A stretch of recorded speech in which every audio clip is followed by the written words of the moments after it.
ഒമർ ലുലു ഒരു സിനിമാ സംവിധായകൻ എന്നുള്ള നിലയ്ക്ക് അദ്ദേഹത്തിൻ്റെ സിനിമയിൽ മുമ്പ് അഭിനയിച്ചിരുന്നൊരു കുട്ടിയാണിതിലെ പരാതിക്കാരി. അവർ കുറേ കാലമായിട്ട് സൗഹൃദത്തിലായിരുന്നു എന്നും അതിനുശേഷം അവരെ ഈ വിവാഹ വാഗ്ദാനം നൽകിയിട്ട് അവരെ പല ഹോട്ടലുകളിൽ കൊണ്ടുപോയി പീഡിപ്പിച്ചു എന്നുള്ളതാണ് അതിൽ പരാതി പറഞ്ഞിട്ടുള്ളത്. ഏതൊക്കെ വകുപ്പുകളാണ് പോലീസ് ചുമത്തിയിട്ടുള്ളത്? അതായത് ബലാത്സംഗത്തിനുള്ള 376 IPC മാത്രമാണത്. ജാമ്യവ്യവസ്ഥകളൊക്കെ എന്തൊക്കെയാണ്? ജാമ്യവ്യവസ്ഥകൾ ഇപ്പോൾ ഉള്ള ഇടക്കാല മുൻകൂർ ജാമ്യത്തിൻ്റെ വ്യവസ്ഥ എന്താണെന്ന് വെച്ചാൽ അറസ്റ്റ് ചെയ്യപ്പെടുകയാണെങ്കിൽ 2 ആളുകളുടെ ജാമ്യത്തിൽ അപ്പം തന്നെ വിട്ടേക്കണം എന്നുള്ളത്. മറ്റിതില്ല. മറ്റ് വ്യവസ്ഥകൾ തീരുമാനിക്കുന്നത് ഇതിൻ്റെ അവസാനമായിട്ട് വാദം കേട്ടതിന് ശേഷം മാത്രമേ തീരുമാനിക്കുകയുള്ളൂ. ഈ ഒമർ ലുലു തന്നെ പറഞ്ഞിട്ടുണ്ട് അദ്ദേഹത്തിൻ്റെ സുഹൃത്തായിരുന്നു ഈ കുട്ടി എന്ന് പറയുന്നത്. അപ്പോൾ അദ്ദേഹത്തിന് ഒമർ ലുലുവിന് അത് വലിയ തരത്തിൽ മാനസികമായിട്ടുള്ള തീർച്ചയായിട്ടും ഏത് ഒരാളെയും ഇത്ര ഗുരുതരമായിട്ടുള്ള ഒരു ആരോപണത്തിൽ ഒരു ബലാത്സംഗ കുറ്റത്തിലാകുമ്പോൾ ആൾക്കും മാനസികമായിട്ടുള്ളൊരു ഷോക്കുണ്ട്. അതുപോലെ തന്നെ ഇതൊരു സൗഹൃദം, ഇത്രകാലം സൗഹൃദം കഴിഞ്ഞ ഡിസംബർ 2023 ഡിസംബർ മുതൽ അവർ തമ്മിൽ യാതൊരു രീതിയിലുള്ള ഒരു പിണങ്ങുണ്ടായത്. അവസാനത്തെ ഒരുപാട് കാലം 1 വർഷത്തിലേറെ സൗഹൃദം ഉണ്ടായിരുന്നു. അവർ ഒരുമിച്ച് യാത്ര ചെയ്തിട്ടുണ്ടായിരുന്നു, ഒരുപാട് സ്ഥലങ്ങളിൽ പോയിട്ടുണ്ടായിരുന്നു. അതിനുശേഷം കഴിഞ്ഞ 2023 ഡിസംബർ മുതൽ അവർ തമ്മിൽ അതിനുശേഷം പുതിയൊരു സിനിമ തുടങ്ങി. അതിൽ കാസ്റ്റ് ചെയ്യപ്പെട്ടില്ല. അപ്പം ഒരു കംപ്ലൈൻ്റായിട്ട് വന്നതാണെന്നാണ് നമ്മൾ ഹൈക്കോടതി പറഞ്ഞിട്ടുള്ളത്. സാമ്പത്തിക ലാഭത്തിന് വേണ്ടി കെട്ടിച്ചമച്ച കേസാണ് ഒമർ ലുലു പറയുന്നത്. അതൊന്നും ഇപ്പോൾ പറയാൻ കഴിയില്ല. കാരണം ഇത് കോടതിയുടെ പരിഗണനയിലുള്ള കേസാണ്. എല്ലാ കാര്യങ്ങളും എന്തൊക്കെ കാര്യങ്ങളാണോ പറയാനുള്ളത് എല്ലാം നമ്മൾ ഹൈക്കോടതിയിൽ പറഞ്ഞിട്ടുണ്ട്. അതുപോലെ സുഹൃത്ത് ബന്ധം പിരിഞ്ഞത്, അതെ, സുഹൃത്ത് ബന്ധം പിരിഞ്ഞു. വളരെ നാളുണ്ടായിരുന്ന, അതായത് 2022 മുതലുള്ള സുഹൃത്ത് ബന്ധം, ഒരു 1.5 വർഷത്തോളമുള്ള സുഹൃത്ത് ബന്ധം പിരിഞ്ഞു. അതിനുശേഷമാണ് ഇപ്പോൾ ഈ ഇങ്ങനൊരു പരാതിയായിട്ട് വന്നിട്ടുള്ളത്. അതിൻ്റെ വ്യക്തി വൈരാഗ്യം തീർക്കുന്നതാണെന്നോ പറയുന്നത് അതിൽ അല്ല, അത് തന്നെയാണ്. കാരണം എന്താണെന്ന് വെച്ചാൽ ഇവർ തമ്മിലുള്ള വളരെ അടുത്ത സുഹൃത്ത് ബന്ധം ഒരുപാട് കാലം ഉണ്ടായിരുന്നു. അത് പിണങ്ങിയിട്ട് ഇപ്പോൾ ഒരു 5-6 മാസമായി. ഈ 6 മാസം കഴിഞ്ഞ് ഇപ്പം പുതിയ സിനിമയുടെയൊക്കെ വർക്കുമായിട്ട് വന്നപ്പോൾ അവർ കാസ്റ്റ് ചെയ്യപ്പെട്ടില്ല. അതായിരിക്കണം മിക്കവാറും ഇതിന് കാരണം, അല്ലാതെ വേറെ കാരണങ്ങളൊന്നുമില്ല. ഒരുപാട് കേസുകൾ കൈകാര്യം ചെയ്യുന്ന ആളാണല്ലോ സാർ. അപ്പോൾ കാസ്റ്റിംഗ് കൗച്ചിങ്ങിൻ്റെ പേരിൽ മനഃപൂർവ്വം ആളുകളെ വ്യക്തിപരമായിട്ട് അല്ല, ഇതിനു മുമ്പ് തന്നെ ഇതിന് സമാനമായിട്ടുള്ളൊരു കേസ് ഒരു സംവിധായകനെതിരെ ഉണ്ടായിട്ടുണ്ട്. അതും കേരള ഹൈക്കോടതി കൺസിഡർ ചെയ്ത് ഡയറക്ടറായിട്ട് വിജയബാബുവിനെതിരായിട്ടുള്ള കേസ്. അതിന് സമാനമായ ആരോപണങ്ങളാണ് ഇതിലുള്ളത്. അതിലും എന്ത് ചെയ്യുന്ന കുറേ കാലത്തെ സൗഹൃദം, അതിനുശേഷം അവർ തമ്മിലുള്ള വേർപിരിഞ്ഞു.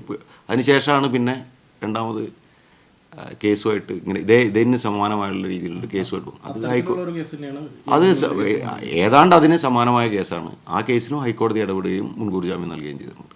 ഒമർ ലുലുവിന്റെ കേസിൽ ഇപ്പോൾ ചാർത്തിയ വകുപ്പുകൾ പ്രകാരം ഇനി ഭാവിയിൽ എന്തായിരിക്കും അദ്ദേഹത്തിൻ്റെ ഭാവിയിൽ?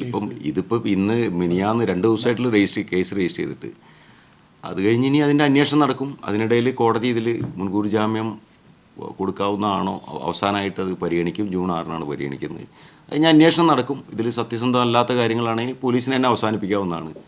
ഇല്ലെങ്കിൽ പോലീസിന് ഫൈനൽ റിപ്പോർട്ട് കൊടുക്കുക. സാധാരണ ഒരു ക്രിമിനൽ കേസിൻ്റെ നടപടിക്രമങ്ങൾ കൂടെ തന്നെ പോകും. കോംപ്രമൈസ് ചർച്ചകളുണ്ട്. ഒരു കോംപ്രമൈസ് ചർച്ച ഇതുവരെ 2 ദിവസമായിട്ടുള്ളൂ. കോംപ്രമൈസ് ചർച്ചയില്ല. അതുമല്ല, അങ്ങനെയുള്ള ചർച്ചകളൊന്നുമില്ല. അതുപോലെ തന്നെ കഴിഞ്ഞ 6 മാസത്തിലേറെ ആയിട്ട് ഈ ഒമർ ലുലുവും ഈ കുട്ടിയായിട്ട് യാതൊരു രീതിയിലുള്ള ബന്ധങ്ങളുമില്ല. അവർ തമ്മിൽ പിണങ്ങിയതാണ്. അദ്ദേഹത്തിൻ്റെ ഫാമിലിയെ വ്യക്തിപരമായിട്ട് ബാധിച്ചിട്ടുണ്ട്. അത് എല്ലാവരെയും ഒരു കേസിൽ പെടുക എന്ന് പറഞ്ഞാൽ ഫാമിലി ഒക്കെ ചുറ്റുമുള്ള എല്ലാവരെയും ഒരുപാട് പേരെ ബാധിക്കും. കാരണം പ്രത്യേകിച്ച് ഇങ്ങനൊരു ആരോപണം വരുമ്പോൾ വ്യക്തിപരമായിട്ട് ഇങ്ങനെ ആരോപണം, ഒരു അലിഗേഷനും ഒരു affecting morality of A person, അത് സ്വാഭാവികമായിട്ടും അത് കുടുംബത്തെ, അദ്ദേഹത്തിന് വ്യക്തിപരമായിട്ടൊക്കെ ബാധിക്കും. അവർ മെൻ്റൽ ട്രോമയിലൂടെ കടന്നു പോകും. അങ്ങനെ പലർക്കും ഉണ്ടായിട്ടുണ്ട്. നിവൃത്തിയില്ല, അതിന് നേരിടുക എല്ലാം അറിയില്ല. ഈ കേസിനെ പറ്റി ഇപ്പം ഒരു രീതിയിലുള്ള കാര്യങ്ങളും പറയാൻ പാടില്ല.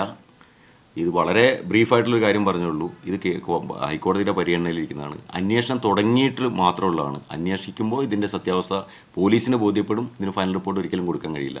അതുപോലെ തന്നെ ഇതിൻ്റെ വിശദാംശങ്ങളിലേക്കോ കോടതിയിൽ പറഞ്ഞിരിക്കുന്ന കാര്യങ്ങളിലേക്കോ ഒന്നും പറയാൻ കഴിയില്ല. കാരണം എന്ന് വെച്ചാൽ ഒരു കോടതിയിൽ മുന്നണിയിലിരിക്കുന്ന ഒരു രീതിയിലുള്ള അഭിപ്രായങ്ങളും പറയാൻ പാടില്ല.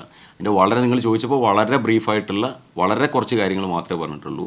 ഇത് ഒരു രീതിയിലും ഈ വിക്ടിമിൻ്റെ ഐഡൻറ്റിറ്റി ഡിസ്ക്ലോസ് ചെയ്യാൻ പാടില്ല. ഐഡൻറ്റിറ്റി ഡിസ്ക്ലോസ് ചെയ്യുന്നത് തന്നെ ഒരു ക്രിമിനൽ കുറ്റമാണ്. ഒരിക്കലും ഇത് ചെയ്യാൻ പാടില്ല. മറ്റ് വിശദാംശങ്ങളിലേക്കൊന്നും ഈ അവസരത്തിൽ കടക്കാൻ കഴിയില്ല. അതുപോലെ തന്നെ ഇതിലുള്ള രേഖകളെല്ലാം കോടതിയിൽ സമർപ്പിക്കുന്ന പോലും സീൽ ചെയ്ത കവറിലാണ്. ഒരിക്കലും അതിലുള്ള കാര്യങ്ങൾ എന്താണെന്നോ കണ്ടൻറ് എന്താണെന്നോ കോടതിക്ക് പരിശോധിക്കുകയാണെങ്കിൽ നോക്കാമെന്നല്ലാതെ വേറെ ഒരാൾക്ക് ഇത് അറിയാൻ പാടില്ല.